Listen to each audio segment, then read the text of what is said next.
Given heading valency, valence electron समझ में आ गया। अब वैलेंसी बात करते हैं। सेकंड फैक्टर आता है वैलेंसी। देखो पहले तो वैलेंसी होती क्या है और फिर उसका ट्रेंड देखते हैं कि left to right top to bottom कैसे जाएगा। तो सेकंड इज वैलेंसी। वैलेंसी का मतलब होता है that is combining capacity of atom with other atom. एक एटम की दूसरे एटम के साथ जुड़ने की टेंडेंसी को बोलते हैं हम लोग वैलेंसी। समझ में आया? So valency is combining capacity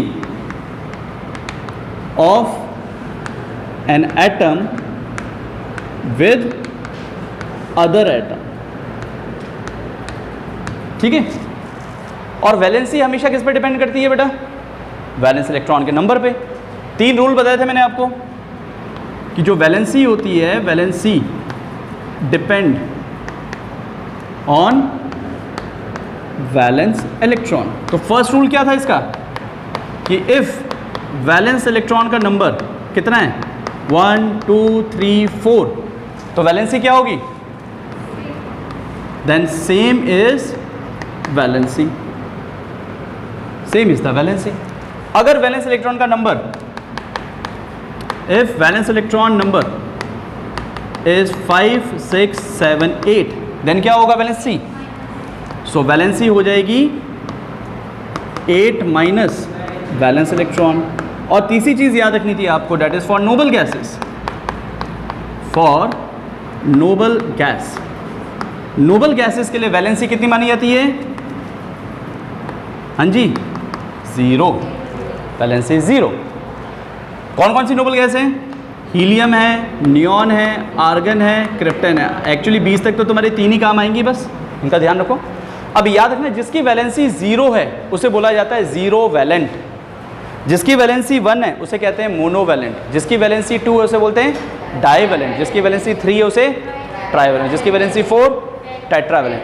4 से ज़्यादा वैलेंसी नहीं होती, याद रहेगा।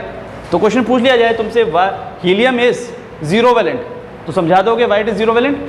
Because it is 0 valency, it has 0 valency.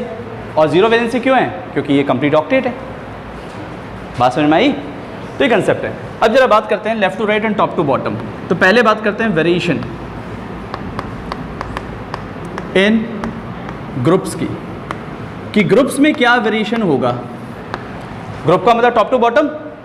तो टॉप टू बॉटम आएंगे तो देखो बेटा, जैसे कि लिथियम ले लेता हूं मैं। लिथियम की कॉन्फ़िगरेशन होती है 2 1, वैलेंस इलेक्ट्रॉन का number 1।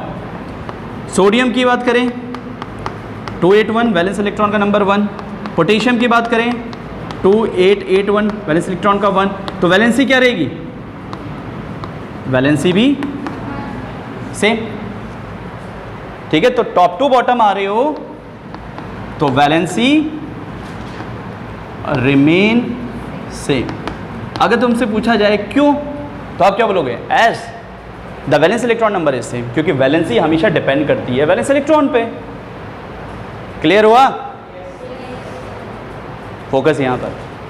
Second thing, top to bottom की बात करते हैं, हो गया। लेफ्ट टू राइट जाते हैं। इन पीरियड्स की बात करो, variation in periods. Variation in periods. अगर हम पीरियड्स में बात करें मतलब लेफ्ट टू राइट जाएं तो वैलेंसी का ऑर्डर क्या होगा? चलो देख लेते हैं। जैसे कि ग्रुप थर्ड ले लेता हूँ, पीरियड थर्ड ले लेता हूँ इस बार। Sodium, magnesium, aluminium, silicon, phosphorus, sulphur, chlorine और आर्गन। कॉन्फ़िगरेशन बताना क्या होगा? 281, 282, 283, 284, 286 और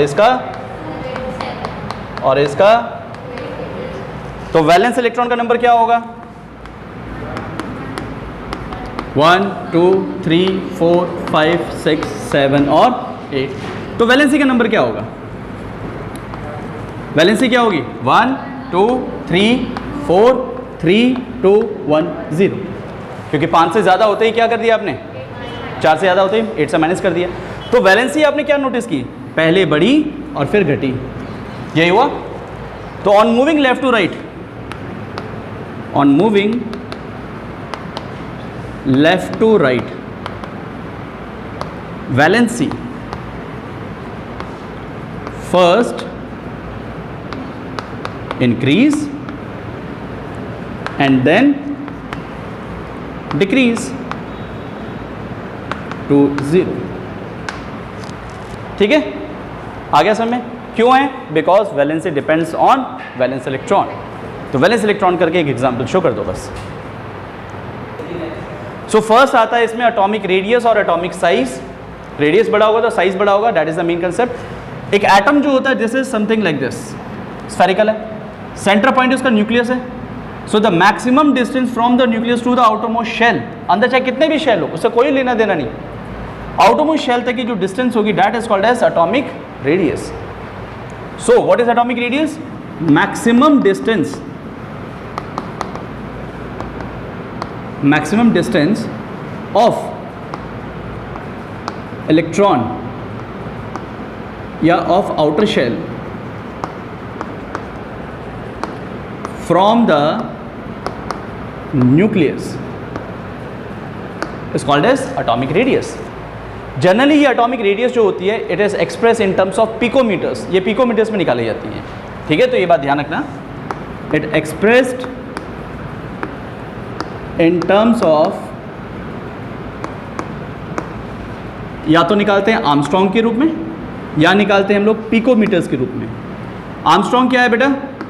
10 की पावर -10 मीटर के फॉर्म में. पिकोमीटर क्या होगा?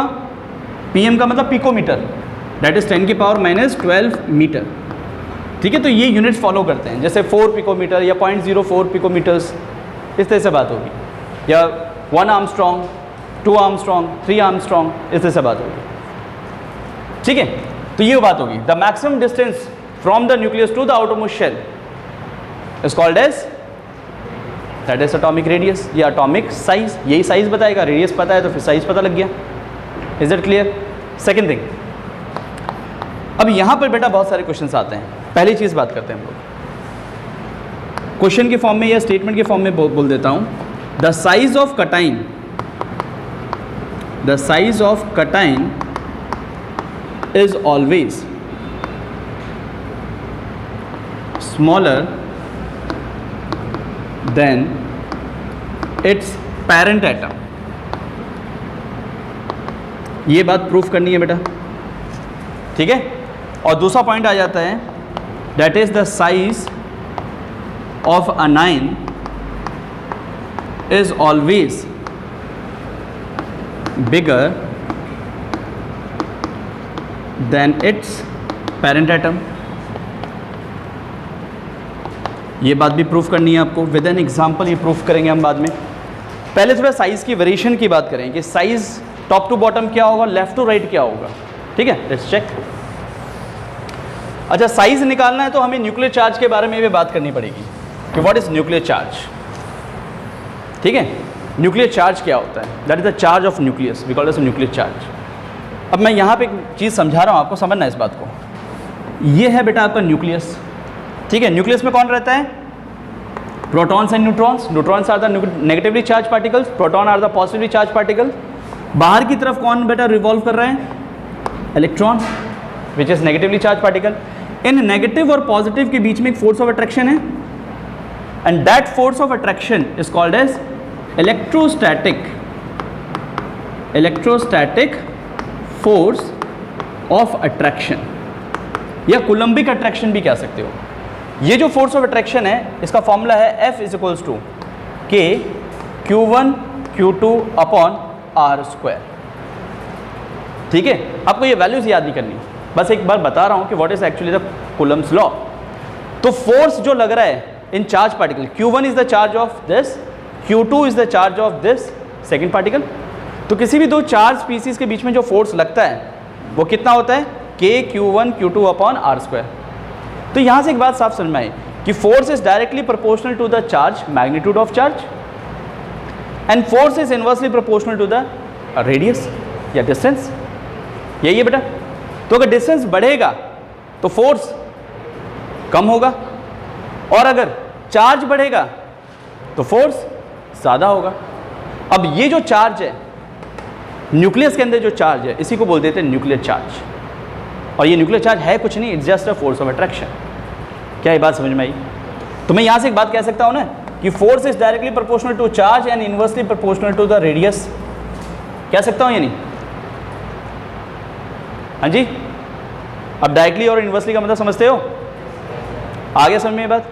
ठीक है, बस इसी कंसेप्ट को आगे अप्लाई करना है बस। तो पहला आता है variation, variation in groups. Groups में क्या होगा? ठीक है, ग्रुप्स में क्या है चुपता है। तो बेटा देखिए, हम बात करते हैं एटॉमिक साइज। पहले इसको बेटा लिख लो, फिर मैं एक बार पूरा बोर्ड रब करना पड़ेगा। Now see the variation in groups. ठीक है, साइज का ऑर्डर चल रहा है, तो हम यहाँ ले लेते हैं, जैसे कि लिथियम ले लिया, सोडियम ले लिया, पोटेशियम ले लिया। ठीक है, कॉन्फ़िगरेशन क्या है बेटा इसकी? इसकी कॉन्फ़िगरेशन, इसकी कॉन्फ़िगरेशन जरा शेल्स बनाते हैं, 1 2, यही होगा। इसके बनाते हैं, इसमें 3 शेल हो गए, और इसके बनाते हैं 2 8 8 1। तो आप एक चीज़ नोटिस कर रहे हो कि नंबर ऑफ शेल्स बढ़ रहे हैं। जब हम टॉप टू बॉटम आ रहे हैं, हम जब ऐसे आ रहे हैं, तो क्या हो रहे हैं? नंबर ऑफ शेल्स बढ़ रहे हैं। अगर नंबर ऑफ शेल्स बढ़ रहे हैं तो ऑब्वियसली बात है सेंटर से न्यूक्लियस आउटरमोस्ट शेल तक की डिस्टेंस भी बढ़ रही है, तो साइज ग्रेजुअली इंक्रीज हो रहा है। बात क्लियर हुई? लेकिन इसको न्यूक्लियर चार्ज के आधार पर आंसर देना आपको, थोड़ा सा समझते हैं इस बात को। देखो बेटा क्या है कि on moving top to bottom, अगर टॉप टू बॉटम आते हैं हम लोग इन ग्रुप्स,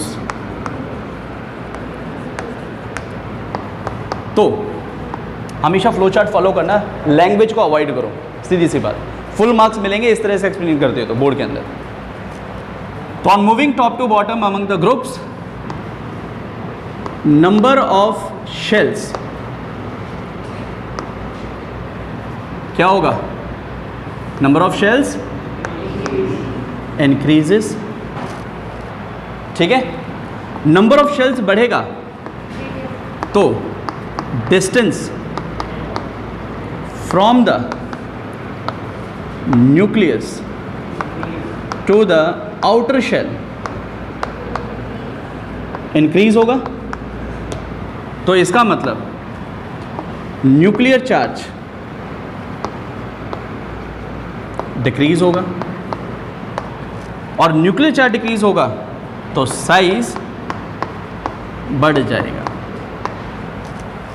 ठीक है, अभी न्यूक्लियर चार्ज का समझ में नहीं आया, समझा दूंगा आपको क्या मतलब होता है इसका। तुम अगर इसके बाद ये भी लिखते तो भी सही था। तो हम यहाँ पे रीज़न लिखते हैं कि व्हाट इज़ द रीज़न।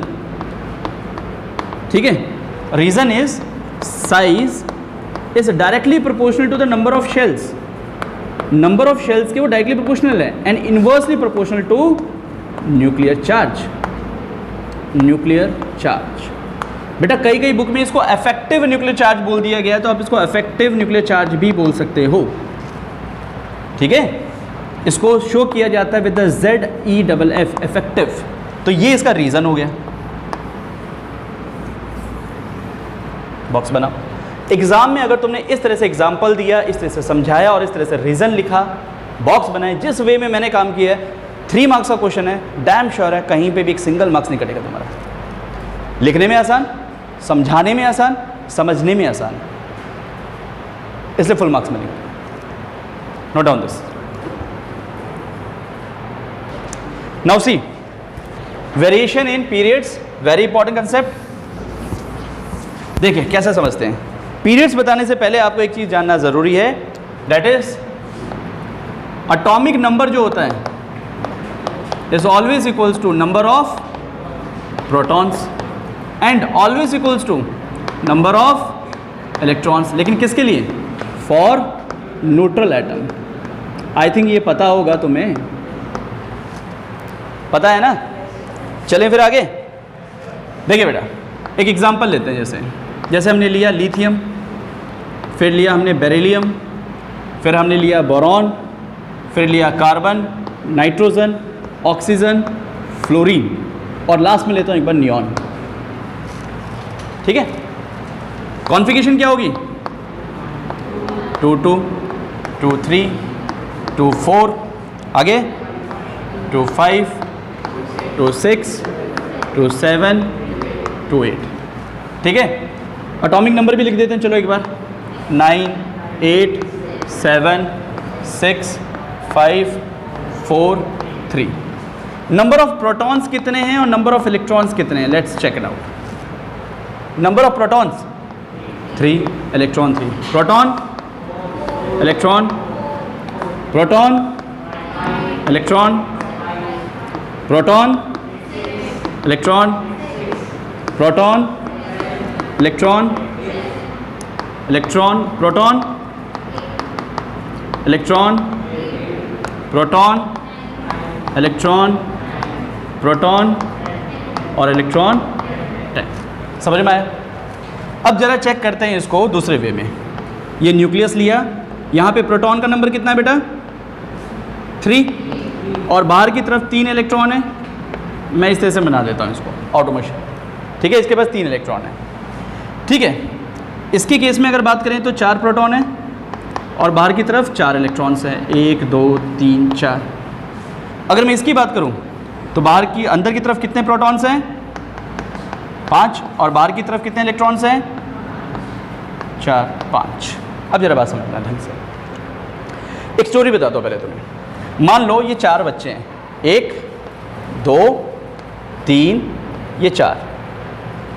ठीक है, और यहाँ पे 4 बच्चे हैं, 1 2 3 4। हर एक बच्चे की पावर सेम है, हर एक बच्चे की पावर सेम है। पे इलेक्ट्रॉन और प्रोटॉन पे चार्ज सेम होता है, सिर्फ मैग्नीट्यूड का डिफरेंस होता है। ठीक है, अब ये आपस में रस्सी से बंधे हुए हैं, इस तरह से, इस तरह से। कौन किसको खींच पाएगा? किसी को नहीं खींच पाएगा। क्यों? क्योंकि जितने फोर्स यहाँ से लग रहा है उतना ही फोर्स ये लगा रहा है, तो वहीं का वहीं रहेंगे, जिसकी वजह से कोई साइज हुआ, जिसकी वजह से कोई साइज हुआ। समझ में आई? अब ये स्टोरी सर दूसरे तरीके से समझते हैं। ये 4 बच्चे क्या हुए? इकट्ठे हो गए। अब क्या हो गए? इकट्ठे। और यहाँ पर ये 4 बच्चे जो थे वो अलग अलग ही हैं। अब ये चारों मिलके इन चारों को खींच रहे हैं। ठीक है, कौन किसको खींच पाएगा जरा सोच के बताओ। अब इधर की तरफ आएंगे कि इधर की तरफ जाएंगे? इधर की तरफ आएंगे। क्यों? क्योंकि जो फोर्स था वो इकट्ठा हो गया, हुआ। तो अब ये इधर की तरफ खिसकने लग गए, जिसकी वजह से जो पहले यहां तक थे अब थोड़ा खिसक के शायद यहां तक आ जाए। क्या ये कंसेप्ट समझ में आया? ठीक है, एक सिचुएशन ये है, एक सिचुएशन ये है। मैं वापस समझाता हूँ। 4 बच्चे थे, इधर भी 4 बच्चे हैं, हर एक बच्चे की पावर एक जैसी है, हर एक बच्चे की पावर एक जैसी है, और उनको रस्सी से बांध दिया और बोले कि बेटा खींचो। तो शायद कोई किसी को नहीं खींच पाए, क्योंकि एक बच्चा एक पे काम कर रहा था। ठीक, अब मैंने दूसरी सिचुएशन ली, इन चारों बच्चों को इकट्ठा कर दिया और ये 4 बच्चे अलग अलग हैं। Is it clear? ठीक है, पावर तो अभी भी उतनी है भाई, 4 की पावर जो पहले थी वही 4 की पावर अब है, लेकिन फ़र्क कहाँ हुआ? फ़र्क ये हुआ कि पहले 4 इंडिविजुअली बटे हुए थे, यहाँ पर इकट्ठे हो गए, और इकट्ठे हुए जिसकी वजह से इफेक्ट जो है वो मिक्स्ड लगने लग गया, और मिक्स इफेक्ट लगा तो फिर ये इसको पास में खींच लेंगे। तो पहले जो यहाँ पे खिसके हुए थे वो यहाँ पर आ जाएंगे, जिसकी वजह से साइज छोटा हो जाएगा इनका। यही होगा या नहीं होगा? कितनों को ये बात समझ में आ गई? साइज छोटा होगा। क्लियर हो गया? समझ में आ गया? ऑलराइट। अब मैं कहता हूँ बेटा दूसरी सिचुएशन लीजिए, अब एक और सिचुएशन। ये 2 सिचुएशन क्लियर है या नहीं है? ठीक है, अब वापस एक और सिचुएशन लेते हैं। अब मैं कहता हूँ बेटा कि यहाँ पर 3 बच्चे हैं और यहाँ पर 4 बच्चे हैं, तो क्या होगा? पहले 4 थे, अब 3 हो गए जी। तो अब ये पावरफुल हो गए, बेशक दूर है लेकिन 4 है, नंबर्स में ज़्यादा हो गए, तो ऑब्वियसली बात है खींचेंगे इसको और बाहर की तरफ खिसक जाएंगे। अब साइज आगे की तरफ चला जाएगा, जो यहाँ था वो खिसक के यहाँ तक आ जाएगा। आई बात समझ में या नहीं? बात क्लियर हुई? सेम कहानी बेटा एटम्स के अंदर है। ये मान लो अब प्रोटॉन्स हैं जी, ये इलेक्ट्रॉन है, पावर तो एक जैसी थी, चार्ज तो एक जैसा था दोनों पे, लेकिन प्रोटॉन एक साथ हैं, इलेक्ट्रॉन बिखरे हुए हैं, इलेक्ट्रॉन बिखरे हुए हैं, तो वो जो इफेक्ट लगाना चाहेंगे क्या उतना लगा पाएंगे? नहीं। तो जिसकी वजह से जैसे जैसे नंबर ऑफ प्रोटॉन बढ़ता जा रहा है वैसे वैसे न्यूक्लियर चार्ज बढ़ता जा रहा है। न्यूक्लियस पे प्रोटॉन का नंबर बढ़ रहा है, इसका मतलब न्यूक्लियर चार्ज बढ़ रहा है, और न्यूक्लियर चार्ज अगर कहीं बढ़ रहा है तो फोर्स ऑफ अट्रैक्शन बढ़ रहा है। फोर्स ऑफ अट्रैक्शन कहाँ की तरफ बढ़ रहा है? अंदर की तरफ बढ़ रहा है, इलेक्ट्रॉन को अंदर की तरफ पुल करेगा वो। और अगर न्यूक्लियर फोर्स ऑफ अट्रैक्शन बढ़ेगा तो फिर साइज छोटा होगा। क्या ये बात क्लियर है या वापस समझाऊं? सबको आ गया? ठीक है, तो इसको बेटा मैं एक बार लिख भी देता हूं अलग से कि सिचुएशन क्या है कि अगर नंबर ऑफ प्रोटॉन्स इंक्रीज होते हैं तो याद रखना इफेक्टिव न्यूक्लियर चार्ज क्या होगा बेटा? बढ़ेगा घटेगा? बताओ। प्रोटॉन अंदर है, अंदर वाला सिचुएशन सोचो, बढ़ेगा, न्यूक्लियर चार्ज बढ़ेगा। और अगर न्यूक्लियर चार्ज बढ़ेगा तो फोर्स ऑफ अट्रैक्शन बढ़ेगा, और अगर फोर्स ऑफ अट्रैक्शन बढ़ेगा तो साइज, चलो साइज पे बात ही नहीं करते हम तो सिर्फ इस पे बात कर रहे हैं कि प्रोटॉन का इसके साथ क्या रिलेशन है। साइज को तो आगे देखेंगे, साइज को हम आगे देखेंगे। तो बेटा यहां देखिए, 3 प्रोटॉन 3 इलेक्ट्रॉन को खींच रहे हैं इस तरह से, कुछ ना कुछ साइज होगा डेफिनेटली।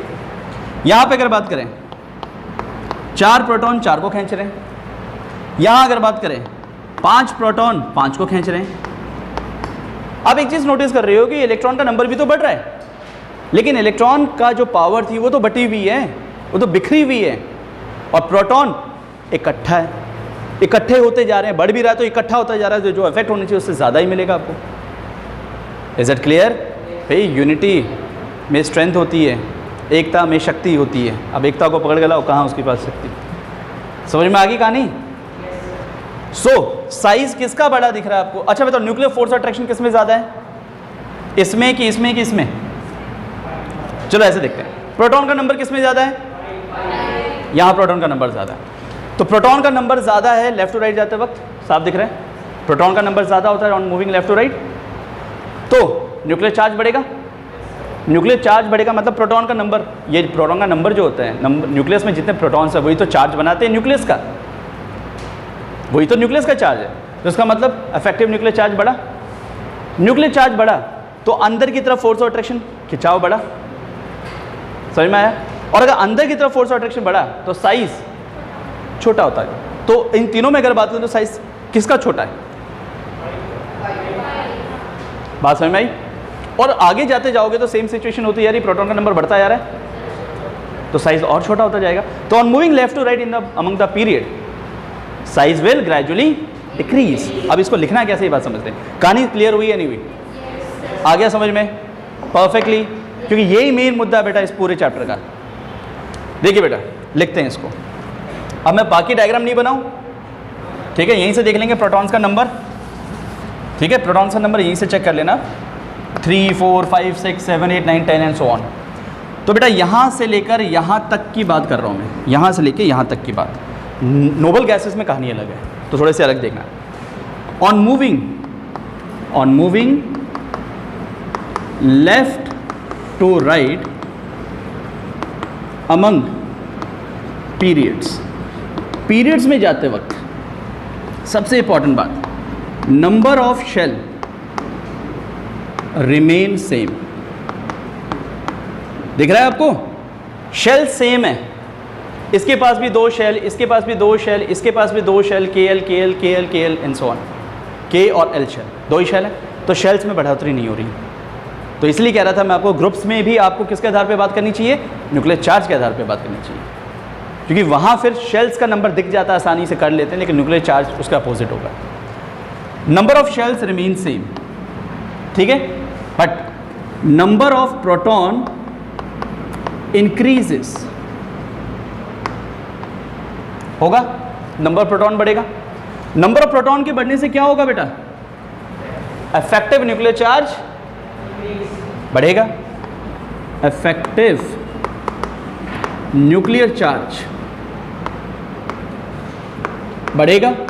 और अगर इफेक्टिव न्यूक्लियर चार्ज बढ़ेगा तो क्या होगा? फोर्स ऑफ अट्रैक्शन बढ़ेगा। और फोर्स ऑफ अट्रैक्शन किसके बीच में? Force of attraction between nucleus to the outer shell electron क्या होगा? बढ़ेगा घटेगा? बढ़ेगा, इंक्रीज। ऊपर की तरफ एरो इंक्रीज है, नीचे की तरफ एरो डिक्रीज है, ठीक है। तो फोर्स ऑफ अट्रैक्शन बढ़ेगा तो फिर अल्टीमेटली साइज डिक्रीज होगा। और अगर रीजन लिखना है तो रीजन बड़ा आसान है भैया। रीजन के नाम पे हम ये डाल सकते हैं, साइज जो होता है directly proportional to number of shell और inversely proportional to effective nuclear charge बोला करो, इफेक्टिव न्यूक्लियर चार्ज। बात खत्म जी, ठीक है। अब इस पे आइए नोबल गैसेस के।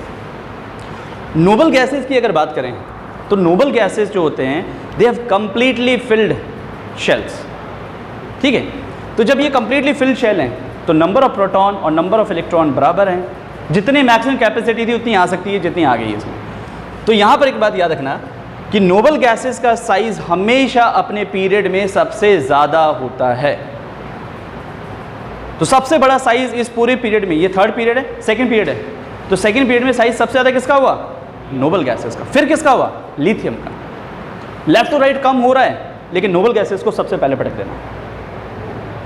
समझ में आ गई कहानी? फिर ऑर्डर तुम्हारा सही हो गया। और ऐसा क्यों होता है? नोबल गैसेस में याद रखिए, noble gases has completely filled shells.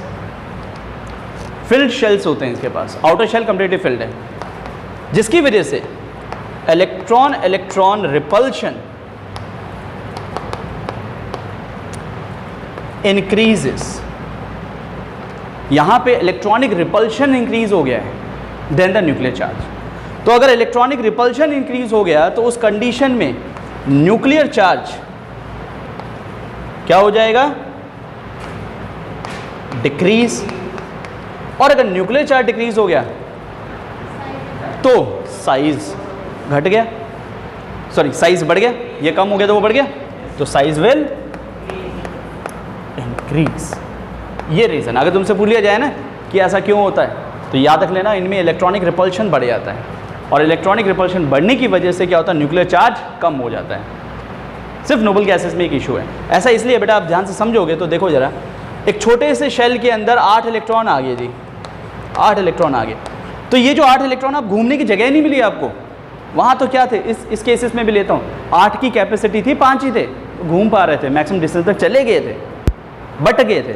लेकिन ये अब ऐसा नहीं लग रहा है कि एक साथ ही हो गए और इलेक्ट्रॉन इलेक्ट्रॉन पास हो गए। तो खुद के पास भी तो बेटा कुछ नेगेटिवली चार्ज है, तो एक दूसरे को रिपेल करेंगे तो फिर क्या होगा? दूरी बढ़ा देंगे जी, और डिस्टेंस बढ़ गया, जिसकी वजह से जो साइज हो गया वो लगभग इतना बढ़ गया इसका। तो अगर ऑर्डर की बात करें तो सबसे ज़्यादा साइज अमंग द पीरियड किसका होगा? नियॉन का होगा। और उसके बाद किसका होगा? लिथियम। फिर वही ऑर्डर, सेम ऑर्डर फॉर्म। तो नोबल गैसेस में थोड़ा सा ध्यान रखना है, याद रह गया? Among the period noble gases have maximum size. Is that clear? Note down fast. Now next example हम बात करते हैं थोड़ा सा। बेटा लिखने का पैटर्न भी समझ लेना ढंग से कि किस तरह से लिखा गया है, ठीक है? सो प्रोटॉन बढ़ता है तो इफेक्टिव न्यूक्लियर चार्ज बढ़ेगा, ठीक है? और एक और चीज़ याद रखना, अगर नंबर ऑफ इलेक्ट्रॉन बढ़ेगा, नंबर ऑफ इलेक्ट्रॉन इंक्रीज होगा तो रिपल्शन बढ़ता है आपका, रिपल्शन बढ़ेगा, और रिपल्शन बढ़ेगा तो फिर न्यूक्लियर चार्ज घट जाएगा। समझ में आ गई? तो ये भी थोड़ा सा याद रखना, इसकी भी स्टोरी समझते हैं। अब बात आती है कटाइंस और अनाइंस की। तो इसमें एक स्टेटमेंट ज़रूर लिखेंगे हम लोग कि noble gases have maximum size among its period, अपने पीरियड में नोबल गैसेस का मैक्सिमम साइज होता है। ठीक है, कई बार ये बोल देते हैं कि it is due two electron electron repulsion, ठीक है, अराइज बाय, एक वर्ड बता रहा हूं ये याद रख लेना, arise by weak van der Waals force. Noble gases में आपस में वीक वंडरवाल फोर्सेस होते हैं, जिसकी वजह से वीक है, मतलब फोर्स अट्रैक्शन सबसे ज़्यादा नेग्लिजिबल है, सबसे ज़्यादा कम है। जब अट्रैक्शन ही नहीं है तो भैया फ्रीली घूम, कोई बाउंडेशन ही नहीं है, कोई पकड़ के नहीं रखा तो दूर जा, और दूर जाएगा तो ऑब्वियसली बात है साइज बढ़ेगा। ठीक है, तो इलेक्ट्रॉनिक रिपल्शन होता है किसकी वजह से? फोर्स और अट्रैक्शन यहाँ पर बहुत कम हो गया, और ये बहुत कम फोर्स अट्रैक्शन को बोलते हैं वीक वंडरवाल फोर्स। समझ में आया? ठीक है, तो यहाँ इसका थोड़ा सा केस में याद रखना है आपको कि weak van der Waals force of attraction होने की वजह से इलेक्ट्रॉनिक रिपल्शन बढ़ गया। ठीक है, ड्यू टू क्या लिखा है, noble gases are maximum size among its period due to increase, यहाँ पे एक वर्ड डाल देना, due to increase in electron repulsion, या electronic repulsion arise due to weak van der Waals force. ये स्टेटमेंट करेक्ट हो गया। ठीक है, थोड़ा लैंग्वेज का ध्यान रखना। क्लियर? अब एक क्वेश्चन दिया था मैंने आपको, cations has smaller in size than its parent atom. Parent atom से साइज छोटा होता है किसका? कैटायन का। क्यों? एग्जाम्पल के थ्रू समझते हैं। मान लो सोडियम है और सोडियम पॉजिटिव है, ठीक है, देखते हैं बेटा, कॉन्फ़िगरेशन 281 है, कॉन्फ़िगरेशन 28 होगी, एटॉमिक नंबर 11, एटॉमिक नंबर 11, एक इलेक्ट्रॉन हटा दिया तुमने। नंबर ऑफ प्रोटॉन कितने हैं? 11। इलेक्ट्रॉन कितने हैं? अरे 11 तो होंगे, न्यूट्रल है भैया। प्रोटॉन कितने? इलेक्ट्रॉन 10। अब जरा सोचो, 11 प्रोटॉन अंदर है, 11 इलेक्ट्रॉन को खींच रहे हैं, 11 प्रोटॉन अंदर है, 10 इलेक्ट्रॉन को खींच रहे हैं। समझ में आ गई कहानी? क्योंकि प्रोटॉन अंदर है, ये 11 हैं, और बाहर की तरफ कितने? 10। ये 11 हैं और बाहर की तरफ कितने? 11। खींच रहे हैं। कौन किसको अंदर की तरफ खींच लेगा? ऑब्वियसली बात है ये ज़्यादा खींच लेगा, क्योंकि वो 10 ही हैं, ये 11 है। नंबर्स में भी बढ़ गए, प्लस इकट्ठे भी थे। न्यूक्लियर चार्ज बढ़ गया, न्यूक्लियर चार्ज बढ़ गया तो साइज छोटा हो गया, फोर्स अट्रैक्शन बढ़ गया। कहानी पल्ले पड़ी? तो बहुत आसान था ये समझना। और इवन तो एक और रीज़न बोल सकते हो, एक पूरा का पूरा शेल गायब हुआ है, लेकिन शेल के आधार पे बात नहीं करना। क्यों नहीं करना? उसका रीज़न बताता हूँ। मैग्नीशियम है, 2 इलेक्ट्रॉन, एक इलेक्ट्रॉन गायब किया तूने, -1 इलेक्ट्रॉन, क्या बना? Mg positive. कॉन्फ़िगरेशन क्या है? कॉन्फ़िगरेशन क्या है? नंबर ऑफ शेल तो बराबर रहे ना। इस केस में नंबर ऑफ शेल कम हो गए। आपने कहा कि 3 शेल है, यहाँ 2 शेल है, साइज छोटा हो गया, ठीक है, मान लिया। लेकिन क्वेश्चन ये आ गया तो बिगड़ गई ना कहानी। तो आपको आंसर एग्जैक्टली पता होना चाहिए कि न्यूक्लियर चार्ज के आधार पे बताओ, वो हमेशा सही रहेगा। कि प्रोटॉन यहाँ पर कितने थे? 12। इलेक्ट्रॉन कितने? प्रोटॉन कितने? इलेक्ट्रॉन कितने? 12 प्रोटॉन 12 को खींच रहे हैं, और वहाँ 12 प्रोटॉन, तो किस में फोर्स अट्रैक्शन बढ़ गया? न्यूक्लियर चार्ज बढ़ गया तो साइज छोटा हो गया। समझ में आया? तो हमेशा आंसर किसके आधार पे दो? न्यूक्लियर चार्ज के आधार। शेल के आधार पे भी दे सकते हो, बट देख लेना कहानी कहाँ पर शेल के आधार पे बन रही है या नहीं बन रही। जैसे यहाँ पे शेल के बेसिस पे बात नहीं कर पा रहे हो। 3 शेल इसके पास भी, 3 शेल इसके पास भी, 2 शेल इसके पास हैं और 3 उधर हैं। यहाँ ठीक है, shell number of shell decrease हुआ, साइज कम हुआ, मान लिया। लेकिन यहाँ तो नहीं है ना, तो कहानी बिगड़े। तो यहाँ पे ध्यान रखना आपको कैसे लिखना है। पहले तो लिखोगे cations are formed by the loss of electron. पहले तो ये बात लिखेंगे कि कैटायन जो होता है लॉस ऑफ इलेक्ट्रॉन से बनते हैं, ठीक है। फिर ये लिखोगे number of protons increases with respect two electrons. Proton का नंबर कटाइन के केस में हमेशा ज़्यादा होगा विद रिस्पेक्ट टू इलेक्ट्रॉन्स, क्योंकि कटाइन तो लॉस करेगा, तो इलेक्ट्रॉन की संख्या कम होगी। प्रोटॉन में कोई अंतर नहीं आएगा, प्रोटॉन उतना ही था। तो अगर नंबर प्रोटॉन बढ़ेगा, इंक्रीज होगा, तो क्या होगा? न्यूक्लियर चार्ज इंक्रीज होगा, और अगर न्यूक्लियर चार्ज इंक्रीज होगा तो फोर्स ऑफ अट्रैक्शन इंक्रीज होगा। ठीक, फोर्स ऑफ अट्रैक्शन किसके बीच में बेटा? Between nucleus to outer shell. तो अल्टीमेटली साइज क्या होगा फिर? डिक्रीज हो जाएगा। क्लियर हुई कहानी? आ गया सब में? ठीक है, नोट डाउन दिस।